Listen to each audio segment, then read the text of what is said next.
Satprem, la tragédie de la terre, de Sophocle à Sri Aurobindo. L'impérissable brûlera à travers l'écran de la matière, et ce corps mortel deviendra la robe d'un dieu. Sri Aurobindo, Savitri, livre 2. Chapitre 7. Le tournant du destin. Sophocle, comme toujours, pose les vraies questions, celles qui sortent d'un long regard silencieux. Notre Père, alors, nous aurait engendrés pour être des esclaves et non des hommes libres. Ainsi parle Philoctète. On pourrait regarder longtemps, si longtemps derrière soi dans l'histoire de ce monde, des révolutions, des métaphysiques, des systèmes, tant de systèmes, qui se referment bientôt comme les portes d'une nouvelle prison. Mais ce regard silencieux, si loin, si long, qui n'est même pas une question, comme un infini qui regarde son propre infini. Ça, c'est l'homme, sublime et douloureux. Les douleurs de la terre sont la rançon de son délice emprisonné. Savitri. Et ce regard-là, si simple, si poignant au loin, sent bien tout cet amour qui n'est pas dit, tout ce vaste qui écoute, tout ce quelque chose qui a si perpétuellement battu dans nos poitrines humaines sous tant d'horizons et qui se flétrit et se referme sur lui-même parce qu'il n'a jamais pu jaillir. Alors, on laisse jaillir parfois de grandes musiques, des hymnes qui voudraient nous emporter dans ce grand ciel de nous-mêmes, jamais atteint. Et cette longue histoire de notre regard sans trêve ni réponse fait un long feu qui a allumé tant de révolutions et poussé tant de portes du diable ou d'autres choses. Et finalement, comme Sophocle, on regarde son impuissance, ou comme le Bouddha, on s'évade. Et nos derniers siècles ont inventé toutes sortes de faux pouvoirs pour remplacer cette puissance inatteinte, toutes sortes d'évasions pour remplacer la grande évasion, ou de tristes églises qui gardent sauf les enfers pour mieux assurer leur salut précieux. Et toujours, la prison se referme un peu plus. L'esclave devient un peu plus esclave. Et cet enfant au regard lointain reste avec sa peine. On meurt d'un manque de joie. Et pourtant, et c'est vrai, la félicité est la substance secrète de tout ce qui est. Savitri. Savitri dit encore, le ciel dans son extase rêve d'une terre parfaite. La terre dans sa douleur rêve d'un ciel parfait. Des peurs enchantées les séparent de leur unité. Où est-elle, cette substance secrète, cette félicité, ce pouvoir enfin qui nous délivrerait de tous nos faux pouvoirs impuissants, sauf à détruire, de toutes nos morts vaines et de nos prisons? Ces millions d'années tout de même n'ont pas servi à faire à un petit moine nain dans ce logis où le souffle est barricadé. Savitri. À moins d'un dieu idiot ou barbare. Mais le barbare, c'est peut-être nous. Alors, il faudrait peut-être faire de la métaphysique de cette substance, de ce physique, au lieu de faire celle des théologiens ou des savants. Ô arbre qui garde le délice, ouvre-toi en deux comme le ventre d'une mère qui enfante. Écoute mon cri et délivre-moi qui suis frappé des 7 peines. Ô aurore, puissais-je jouir d'une félicité victorieuse et énergique. Rig Veda. Pas une félicité aux yeux clos, une félicité énergique et victorieuse, chantaient les rishis védiques, et dans un ventre qui est celui de notre terre même. Et il disait encore, les maîtres de la sagesse découvrirent dans le non-existant ce qui bâtit l'existant. Et il disait simplement cet un, qui est tout ce qui est. Pas un Dieu créateur, mais un qui est sa propre création. Et s'il est cette création, il ne peut vouloir que lui-même, innombrablement, son propre délice innombrablement, pas au ciel, mais dans ce qu'il est. Et finalement, s'il est le suprême moteur de lui-même, il doit avoir le pouvoir de lui-même innombrablement dans ce qu'il est. Dans nous, les petits bonshommes faits de sa substance et mus par son pouvoir. Seulement, il faut le découvrir. Cette évolution-là fait un sens. Si l'on comprend le commencement, on comprend la fin et tout le parcours.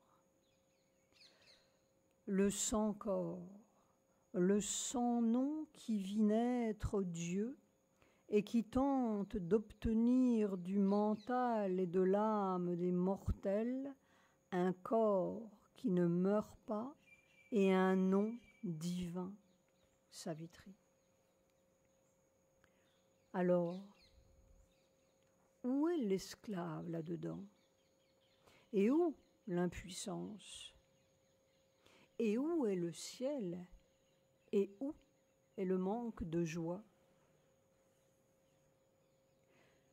Il y a une colossale fausseté dans tout notre regard sur l'existence et sur nous-mêmes, et dans tout notre schéma mécanique de l'évolution. C'est l'abyssal mensonge de notre dichotomie entre Dieu, entre guillemets, et ses créatures, entre guillemets, qui doivent retourner presto au surnaturel d'où elles sont venues, à condition qu'elles ne commettent pas trop de péchés en route. Et pour retourner à ce surnaturel, elles n'ont qu'une vie, et une seule, pour déterminer tout leur avenir éternel, qu'elles soient nées d'un universitaire parisien ou des bas-fonds de Shanghai. On ne peut pas imaginer un monde plus sot.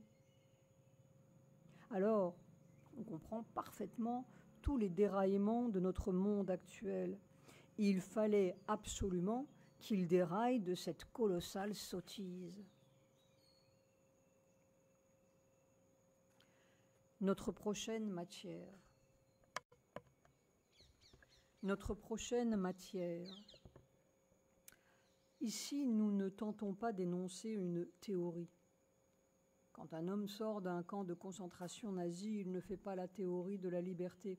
C'est plutôt ce camp qui est une douleur impensable. C'est plutôt cette non-humanité qui est une blessure profonde. Cette blessure-là, elle est restée plus de 50 ans dans notre cœur. Ces ténèbres, elles ont été vécues et elles n'étaient pas moisies. C'est tout l'homme qui était un terrible point d'interrogation. Et il est un point d'interrogation. Mourir n'est rien, même dans une chambre à gaz. Mais cela qu'on est, où sont les autres? Où est le sens? Toutes les portes de sortie, entre guillemets, elles ont été explorées. On n'en sort pas. Voilà des milliers d'années que nous n'en sommes pas sortis. On a écrit de sublimes tragédies, comme Sophocle. Mais c'est toute la terre qui est dans la tragédie. Nous sommes seulement mis de plus en plus brutalement devant le fait de cette tragédie, devant notre propre point d'interrogation. Je déchire l'homme dans son étroite vie satisfaite. J'oblige ses yeux chagrinés à regarder le soleil. Savitri.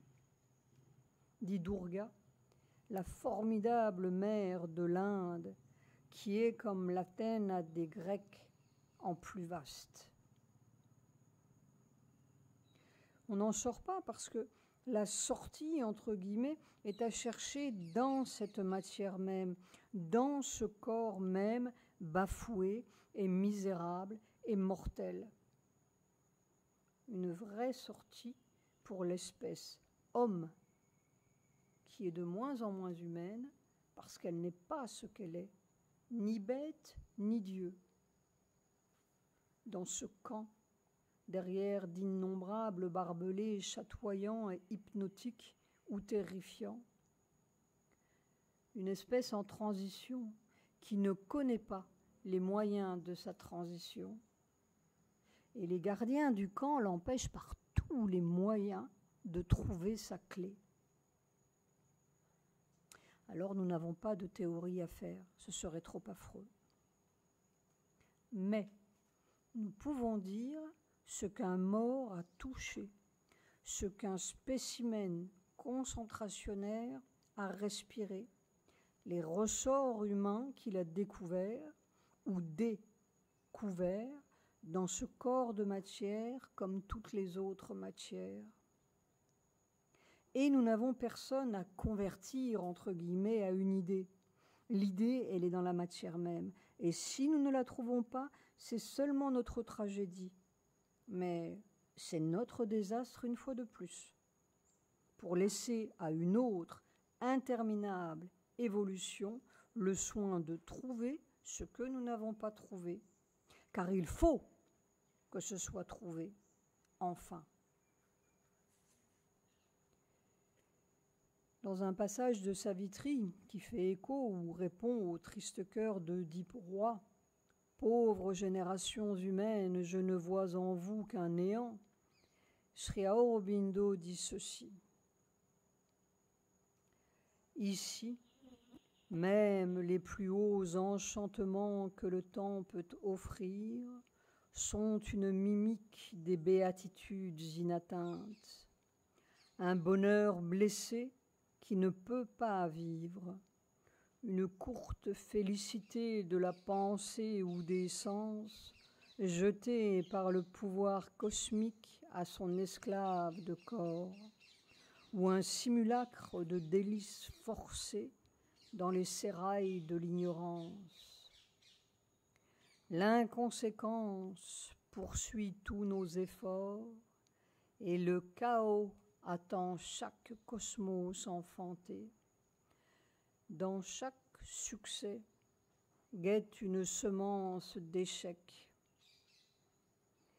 Il voyait l'ambiguïté de toute chose ici, l'inservitude de la fière assurance mentale de l'homme, l'impermanence des accomplissements de sa force. Être pensant dans un monde irréfléchi, une île dans les mers de l'inconnu, il est la petitesse qui voudrait être grande, un animal avec quelques instincts de Dieu, sa vie, une histoire trop répétée pour être dite, ses actes, un certain nombre dont la somme est nulle, sa conscience, un flambeau qui s'allume pour s'éteindre, son espoir, une étoile au-dessus d'un berceau et la tombe. Et pourtant, une destinée plus grande pourrait être sienne, car l'esprit éternel est sa vérité. Il peut se recréer lui-même et tout ce qui l'entoure et façonner à neuf le monde où il vit. Façonner.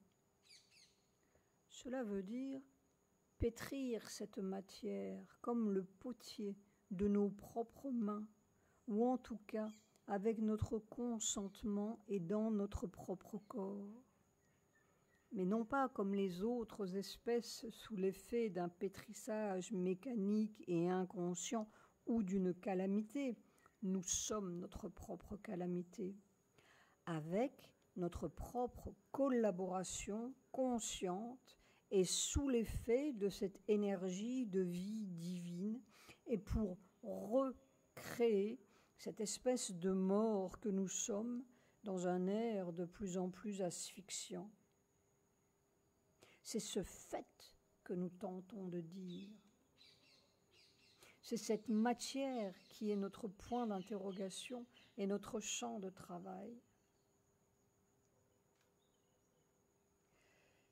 Dès les premiers instants où le spécimen corporel que nous sommes a été en contact avec cet autre air, cette énergie formidable qui se ruait à petite dose dans son corps, il s'est écrié « mais ce n'est pas possible, il y a une illusion quelque part, comment est-ce possible ?» Voilà plus de 10 ans que nous sommes devant ou dans cette illusion récalcitrante, et le corps persiste à sentir qu'il y a une illusion, en ce sens que l'on ne meurt pas, que l'on n'éclate pas en 1000 morceaux sous l'effet de cette insupportable densité qui se supporte tout de même. Il y a une illusion dans cette matière même telle que nous la connaissons. Il y a quelque chose qui enveloppe la réalité de la matière. Nous avons fini par dire un manteau de plomb. C'est notre traduction sensorielle, mais très douloureusement éprouvée par nos sens, parce que ce plomb-là, c'est notre propre corps qui est pilonné par cette énergie impensable. Si ce plomb, cette enveloppe de plomb, n'était pas une illusion, nous serions morts depuis longtemps, dès les premières gouttes de cette ruée. Mais la ruée continue. Et c'est pourquoi nous disons, nous pouvons dire avec toute l'exactitude d'une expérience physique vécue, il y a une autre matière là-dessous, une vraie matière, inconnue et peut-être malléable, comme celle du potier. Sri Aurobindo a caché ses découvertes, que personne ne comprenait, sous le voile de sa fiction poétique, entre guillemets, point d'exclamation. Et il fait dire au roi dans Savitri, aux sommets immobiles et aux abîmes tourmentés, son esprit égal donnait un vaste assentiment, la force tranquille d'une sérénité stable, un immense regard imperturbé par les tumultes du temps, affronter toutes les expériences avec une paix inaltérable. Sa force pouvait alors œuvrer à un nouvel art lumineux sur ce matériau grossier dont tout est fait. Ce refus de la masse d'inertie, cette grise façade de l'ignorance du monde, et cette matière inconsciente et l'énorme erreur de la vie. Comme le sculpteur taille un dieu dans la pierre, lentement, il burinait la noire enveloppe, cette dernière ligne de défense de la nature ignorante, l'illusion et le mystère de l'inconscient, la draperie funèbre dont l'Éternel couvre sa face afin de mieux agir, inconnu dans le temps cosmique. Il burinait la noire enveloppe.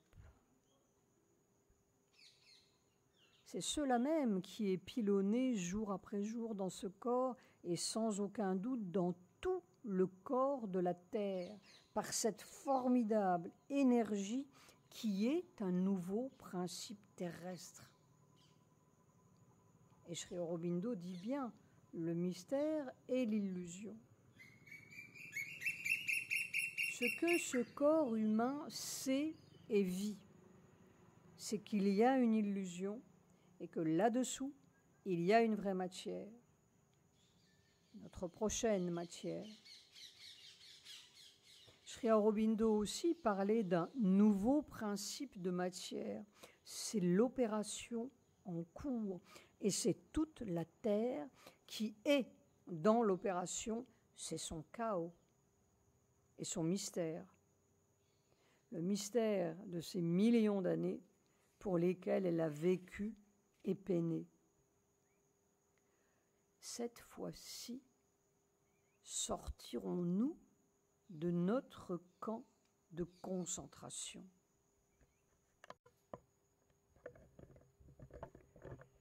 Le puits de miel. Il y a 5000 ans, c'est-à-dire quelques 3000 ans avant notre ère, un sage étonnant qui écrivait comme un déluge et qui avait composé aussi le Mahabharata, s'est décidé à graver sur des écorces de bouleau ce que les rishis védiques chantaient depuis plusieurs millénaires avant lui.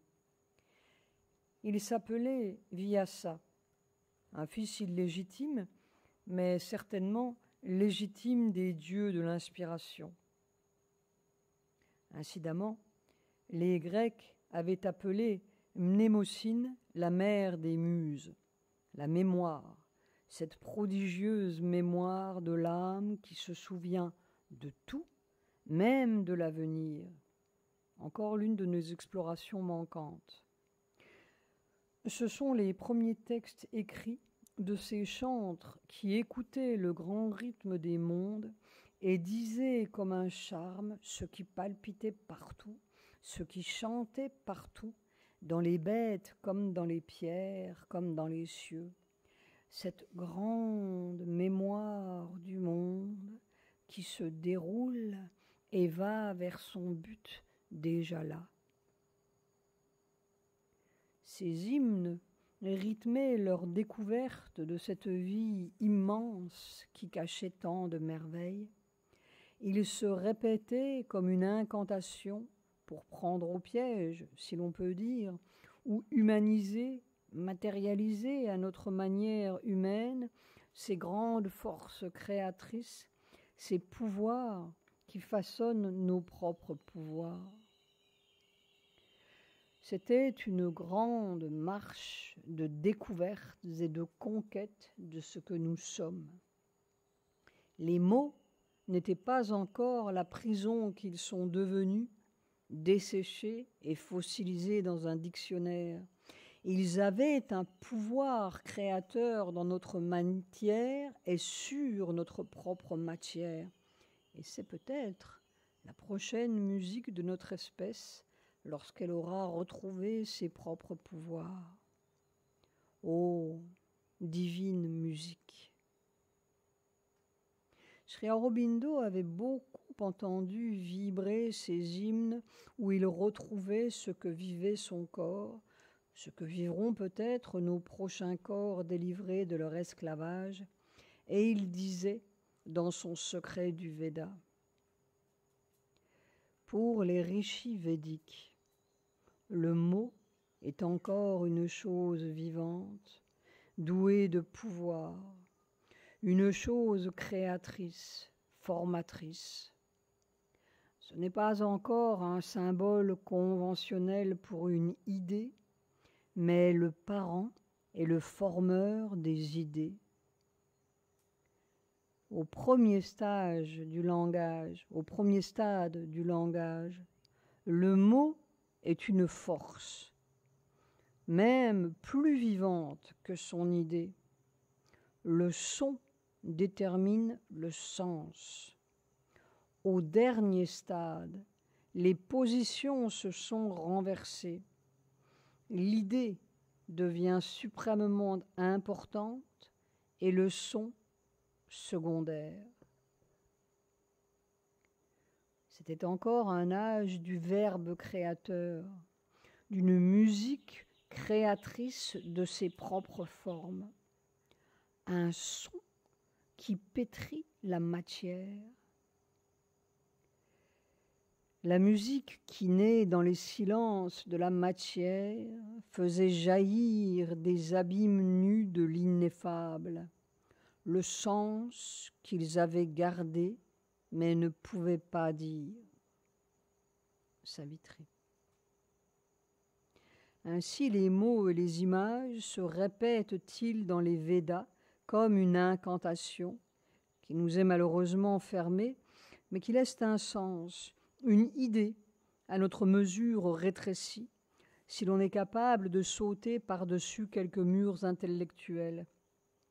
Et l'on est frappé par leur constante préoccupation du pouvoir humain sur la vie et d'abord ce feu, Agni. Il a allumé la flamme et il conquiert. Pour lui, le chemin humain et le chemin divin se rencontrent en un et tous deux sont conquis.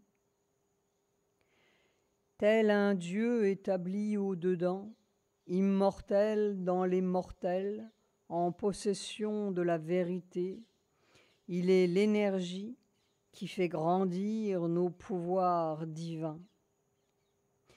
Et toujours ce but qui est la joie, la félicité. Ô flamme, tu fondes le mortel dans une suprême immortalité. Tu crées la félicité divine et la joie humaine.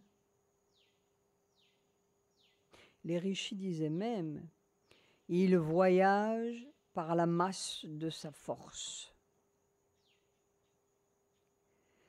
Et surtout, cette préoccupation du mystère de la matière, comme s'il savait déjà que là était le secret final de ce long voyage humain. Car il savait que l'un, le Créateur, le Père des hommes, était la semence qui devait produire son propre arbre et délivrer son propre miracle créateur dans tout ce qui est. Délivre ton Père. Ton Père qui devient ton Fils et qui te porte, ô Fils de l'énergie. Ce ciel que nous cherchons, il le savait là, dans la matière. Le trésor du ciel caché dans la caverne secrète, comme le petit de l'oiseau dans le roc infini. Et nous arrivons à leur ultime secret, qui est notre mystère. Nos pères, par leurs mots, brisèrent les places fortes et obstinées. Les voyants, par leurs cris, mirent en pièces le roc de la montagne. Cette découverte revient encore et encore dans leurs hymnes. Et tu as ouvert le roc même à la lumière par ton énergie foudroyante, et tu as trouvé l'immensité. Alors, nous pensons à cette solidité dense qui a envahi ce corps, ce tuyau, mais sans être encore arrivé au bout de l'exploration védique. Les rivières de la vie immortelle sont devenues des torrents qui se ruent. Elles ont creusé ici un canal pour leurs eaux. Le ciel est devenu ferme comme un pilier bien formé. La montagne matérielle s'est fendue en deux. Le ciel s'est accompli. Les rivières immortelles sont logées maintenant ici, dans tout l'être physique, et elles prodiguent la vastitude.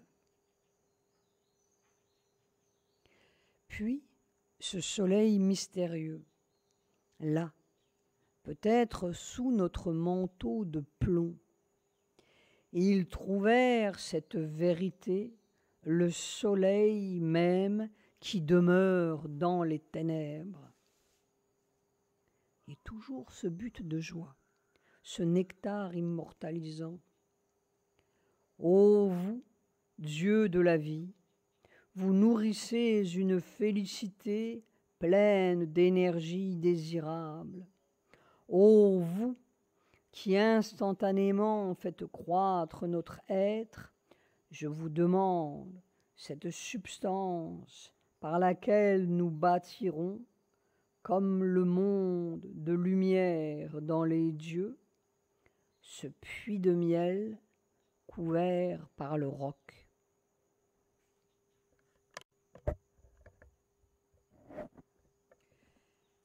La septième terre. Jusqu'où sont allés ces extraordinaires rishis? Nous ne le savons pas. Mais on sent tellement une autre manière d'être, un sens si merveilleux du tout possible humain, une autre conscience qui veut bâtir une terre divine, un homme divin par ses propres pouvoirs divins. Et leur exploration si profonde et si haute en même temps de cet homme qui est là, mystérieusement sous les étoiles, comme s'il était le lieu d'une suprême métamorphose où se rejoignent les deux extrêmes de l'existence et où se joignent toutes les existences terrestres dans un grand rythme qui est tous les cœurs de la terre, comme une symphonie.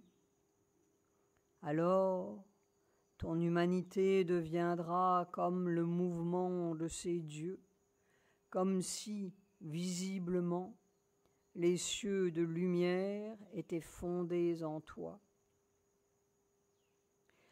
Ils étaient vraiment de grands matérialistes du divin ou matérialisateurs, des conquérants de la divine matière. On se sent tout grimaçant à côté d'eux, si petits comme des gnomes casqués de fer. Mais ce qui est très étonnant, Sri Aurobindo le note,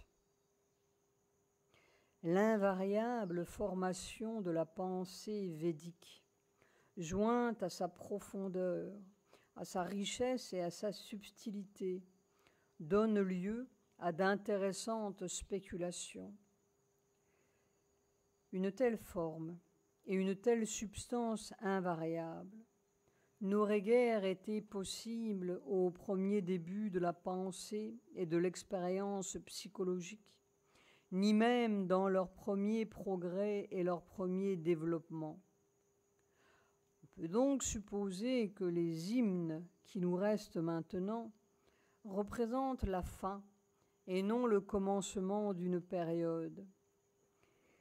Il est de même possible que les hymnes les plus anciens soient le développement ou la version relativement moderne d'un évangile lyrique plus ancien encore, couché dans les formes plus libres et plus souples d'un langage humain encore plus primordial.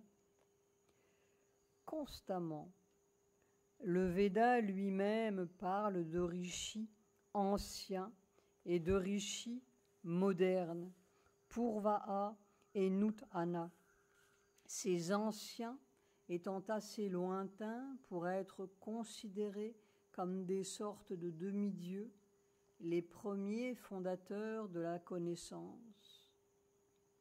Ou bien, il est possible que toute la volumineuse masse de ces litanies soit seulement une sélection faite par Vyasa, le grand sage traditionnel, le prodigieux compilateur, dont le regard est déjà tourné vers le commencement de l'âge de fer, vers les siècles d'un crépuscule grandissant et d'une obscurité finale. C'est peut-être seulement le dernier testament des âges de l'intuition, les aurores lumineuses des ancêtres qui s'adressent à leur descendance, à une race humaine dont l'esprit se tourne déjà vers les niveaux plus bas et les gains plus sûrs. Plus sûrs, peut-être seulement en apparence, de la vie physique, de l'intellect et de la raison logique. Que les dieux nourrissent une humanité divine, psalmodiaient les rishis. En simplicité, on peut se demander pourquoi ou par quel tournant du destin Sri Aurobindo est venu tant de millénaires après redécouvrir le secret du Veda et tenter de l'incarner, de le mettre dans notre matière, en cette fin de notre âge de fer, cette heure de l'obscurité finale. Savons-nous seulement que nous sommes dans l'obscurité finale? Tant d'efforts, tant de quêtes, tant de morts. Pourquoi? Au début du siècle, juste en 1900, Sri Aurobindo voyait, annonçait la fin de l'âge de fer, comme s'il savait qu'il était venu pour cette fin-là. Mais tout est si sombre, cette tragédie de la terre si profonde. Et le chaos attend chaque cosmos enfanté. Vraiment? Encore une fois? La tradition indienne dit que chaque univers enfanté s'achève par un pralaya, la dissolution, puis recommence, avec des âges déclinants de la vérité, puis de la demi-vérité, puis l'obscurité et le chaos final, et on recommence. Qu'aurait-il à dire celui qui resterait seul survivant sur quelque cime de la terre? Il aurait à dire encore l'amour et la beauté et le délice des mondes, et cet un qui chante toujours. Et quoi d'autre? Que reste-t-il au bout ou au commencement? Quelle vérité, quel chant? On meurt parce que ça ne chante pas. On revient pour que ça chante. Ça coule comme une grande vague de délices, enfin, pour toujours. Et qu'auraient-ils à dire ces hommes d'aujourd'hui au bout, sur une dernière cime d'avant le chaos? On meurt parce qu'on ne trouve pas ce qu'on est, ce qui est.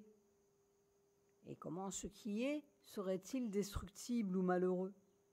C'est plein, ça coule et pour toujours, et les univers meurent d'eux-mêmes parce qu'ils n'ont pas trouvé ce qu'ils sont. Mère, qui avait une vaste connaissance occulte, disait qu'il y avait eu 6 univers, 6 terres avant la nôtre, 6 terres, toutes détruites. C'est un peu terrifiant. 6 terres avec tous ces êtres inconnus qui promenaient leurs mêmes peines, les mêmes douleurs, les mêmes espoirs. Puis quelques rishis venaient à nouveau dire l'espoir, le chemin, la découverte à faire.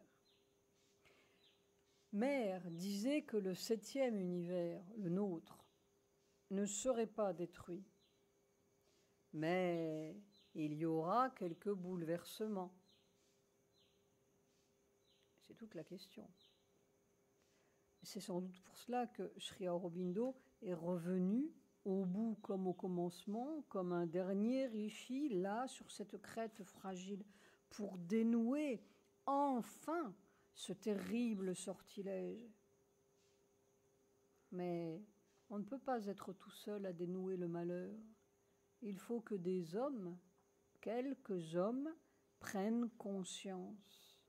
Dès qu'il y a conscience, il y a pouvoir. Il y a pouvoir. Selon les traditions, les êtres de la dernière terre avant la nôtre avaient de grands pouvoirs. Ils habitaient l'Atlantide légendaire. Même Platon parle de cette Atlantide. Il savait beaucoup de choses, ce Platon, avant de rêver d'aller fonder ailleurs sa cité idéale. Ces êtres avaient de grands pouvoirs occultes qui échappent à notre science, et heureusement.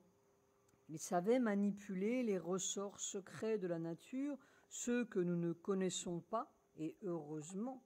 Et au lieu de les attraper au piège de nos artifices mécaniques, ils les faisaient peser et jouer sur la matière de leur corps. Ils pouvaient déjouer les lois de la gravitation, les lois des distances, les ici, là-bas, toutes nos savantes lois. Et ils ont fait un univers terrible, peut-être plus terrible que le nôtre, parce qu'ils ne savaient pas ou ne voulaient pas savoir la seule loi. Et ils étaient seulement des petits égaux comme le nôtre, en plus grand, avec les mêmes instincts que les nôtres, en plus puissants, et la même séparation profonde qui fait un toi et un moi, surtout un moi un peu formidable. Et quel serait le moi qui domine, qui prend? Quel serait le tyran le plus efficace, avec le plus de pouvoir sur le toi et les autres? Ils avaient peut-être réalisé occultement et par des moyens moins toxiques ce que nous avons réalisé mécaniquement. Et la destruction fut totale, et heureusement. Et on meurt, et toutes les terres meurent de n'avoir pas trouvé ce qui fait vivre. Le dernier secret est celui de la mort et de ce qui peut changer la mort. Il faut vaincre la mort, qu'il n'y ait plus de mort, disait Mère. Non pas pour devenir immortel selon nos conceptions enfantines, mais parce que la mort contient l'essence même du mensonge, contient ce qui fait qu'on n'a pas trouvé, le délice, la joie, l'amour, le grand large, cette musique de l'univers, enfin, ce qui est. Et ce qui est a naturellement le pouvoir de ce qu'il est, sans mécanisme et sans occultisme, tout naturellement, parce qu'il n'y a rien de plus naturel au monde. Seulement, il faut le découvrir. Il y a une chose à découvrir et tout le reste est découvert, même la victoire sur la mort. Seulement, il faut aller chercher cette chose très profonde dans notre propre substance et peler, si l'on peut dire, les nombreuses couches millénaires qui la recouvrent, comme les couches de calcaire des polypiers empilés. Peut-être faudrait-il dire trouer plutôt que peler, parce que nos dernières couches sont aussi dures que du béton. Ce sont des couches de connaissances, entre guillemets, qui ont un pouvoir hypnotique sur la matière, notre matière, et l'ont coagulée dans un refus hermétique d'autant plus récalcitrant qu'il sait, entre guillemets. C'est une sorte de non sacro-saint, et tous les saints s'en mêlent avec tous les diables. Sri Aurobindo est venu faire ce trou-là, déterrer cette mort-là, enfin, ce mensonge. Cette muraille de mort qui nous sépare d'un moi plus vaste. Seulement, il faut des hommes qui suivent, quelques hommes. Il faut un chaînon entre une espèce et une autre.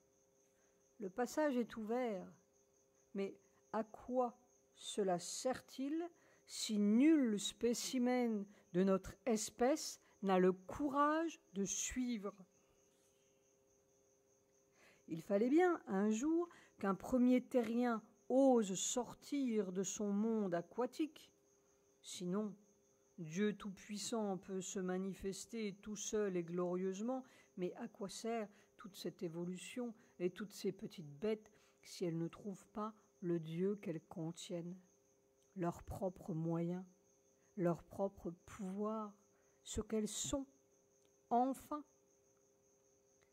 Le Dieu secret demeure sous le seuil, dit Savitri. La dernière lampe. Encore une fois, ce cœur poignant d'Antigone revient à nous. Il remonte loin les mots que je vois sous le toit des Labdacides, toujours après les morts s'abattre sur les vivants, sans qu'aucun père jamais délivre les enfants. Nous avons fait une longue route, nous les hommes, sous bien des toits, et nous ne savons pas qu'aujourd'hui chaque cœur a battu bien des fois, et chaque geste tout petit contient bien des gestes oubliés, bien des hommes disparus et toujours là. En chacun le destin se répète, et toute l'espèce revit ses maux ou ses espoirs. Nous sommes des milliers d'hommes, tout là, et chacun porte la grâce de tous ses malheurs comme une fleur d'âme qui a tant attendu. Ces millions d'années et ces terres disparues ne vont pas se répéter. Il y a des moments du destin et chaque homme porte ce moment, est responsable de ce moment où tant de maux et de méfaits ou de bienfaits ambigus viennent se ramasser en une féroce question ou un cri d'âme. Nous ne savons pas tout notre pouvoir d'homme muet et qui va par ces 20 boulevards. Nous ne savons pas que nous sommes ces millions d'hommes avec tant de pas derrière nous et qu'il suffit d'un instant, un rapide moment d'âme, pour que tout éclose ou tout se ruine. Nous ne connaissons pas notre propre miracle et il fallait que nous arrivions à ce point des ténèbres, à ce point du non-sens, à ce point du bout de tout, pour que jaillisse enfin cet homme. Une splendeur brûlante sous un manteau de ténèbres. Savitri. Il fallait que nous arrivions non seulement au bout de nos maux et de nos méfaits, mais au bout de nos vertus et de nos bienfaits. C'est autre chose qui doit naître par-delà toutes nos singeries, par-delà toutes nos connaissances, par-delà tous nos systèmes. Et comment naître à ce que nous ne connaissons pas? et qui pourtant était toujours là.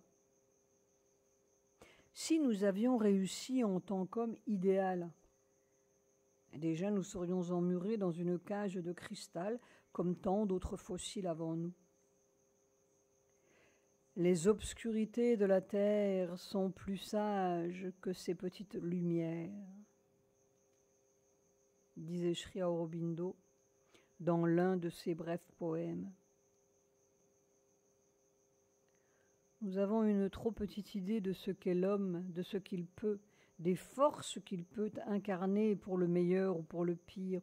Nous ne savons pas notre destinée sublime, ce pourquoi tant de terres ont sombré avant nous, sans qu'aucun père jamais délivre ses enfants.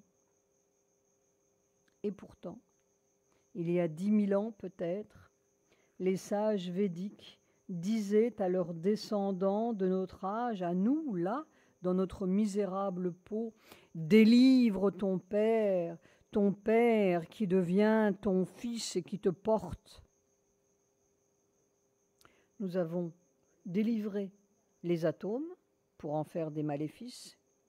Nous avons délivré 1000 pensées qui s'entretuent et des pontifes ou des imams d'une langue ou d'une autre qui vous promettent des paradis d'anthropoïdes.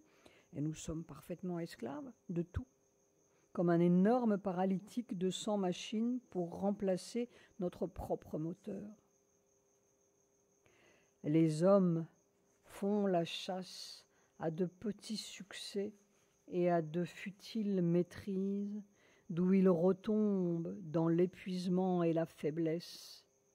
Pendant ce temps-là, toutes les forces infinies de Dieu dans l'univers attendent en vain de se mettre à leur disposition.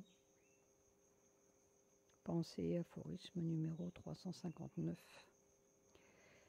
Nous avons une idée pygméenne de l'homme. Et c'est vrai, il est pygmée et barbare, tant qu'il n'a pas pris conscience de ce qu'il est. Aurions-nous marché tant de siècles et traversé tant d'espèces pour arriver là? De quelle hallucination sommes-nous victimes? À quoi sert notre intellect? Est-il si obscurci, si subjugué par sa propre trame? Des forces monstrueuses essaient de s'emparer de la terre, comme elles se sont emparées de l'Atlantide avant. Mais ce sont des fantômes. Un cri d'enfant suffirait à les faire tomber. Mais il faut ce cri, justement, ce cri tout-puissant. Notre monde mécanique et irréfutable est en ruine. Un souffle suffirait à faire crouler sa façade. Et ce souffle est là, nouveau, formidable. Il attend seulement que les hommes aient pris parti de ce qu'ils sont et des forces qu'ils incarnent, de la mort qui est en train de les avaler ou de la vie qui cherche à naître. Mais que tout ce système artificiel sera englouti. Il n'y a pas de doute. Ça attend les survivants. Les ténèbres portaient un matin dans leur cœur. Et où est notre cœur?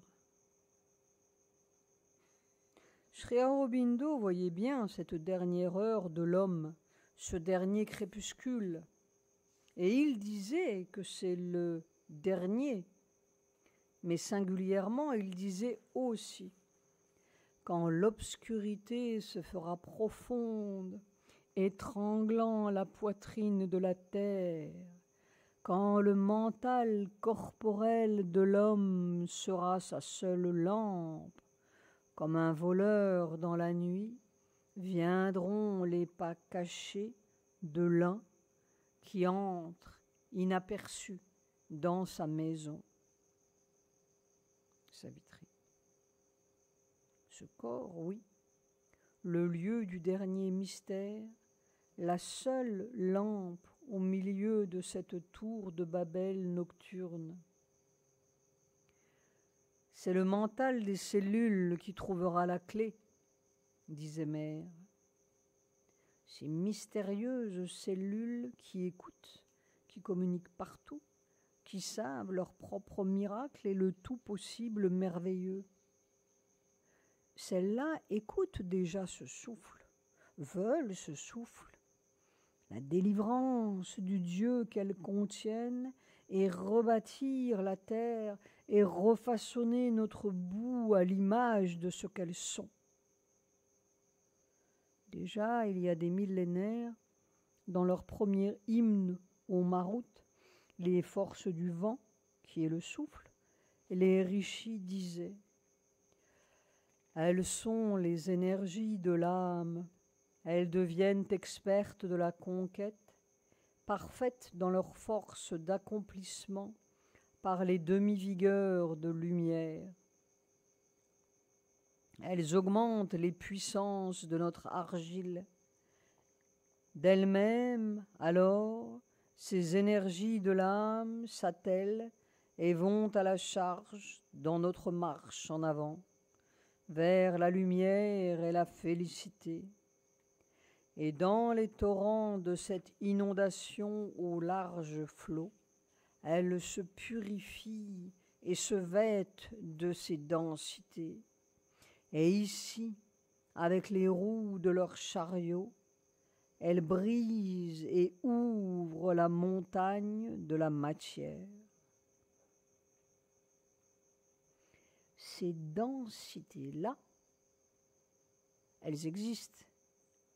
Elles sont en train de pilonner notre matière et elles seront notre prochain vêtement. Alors, la vie pourra progresser indéfiniment en donnant des formes toujours nouvelles à sa substance. Alors, tous les moyens nécessaires se façonneront par le pouvoir de la conscience.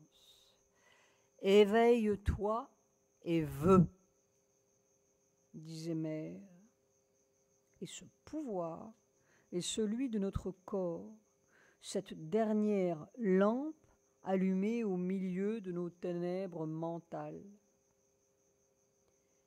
Et ce sera la fin des machines, la fin de notre incurable barbarie, la fin de cette tragédie de la terre et cette félicité pour laquelle crie le cœur de la terre, Savitri. Alors, Sophocle viendra peut-être encore une fois avec Sri Aurobindo, avec Antigone et Mère délivrée, écouter le grand ressac bleu d'une musique qui façonne dans la joie des corps de beauté et des découvertes à l'infini dans l'inépuisable mystère de l'inconnu.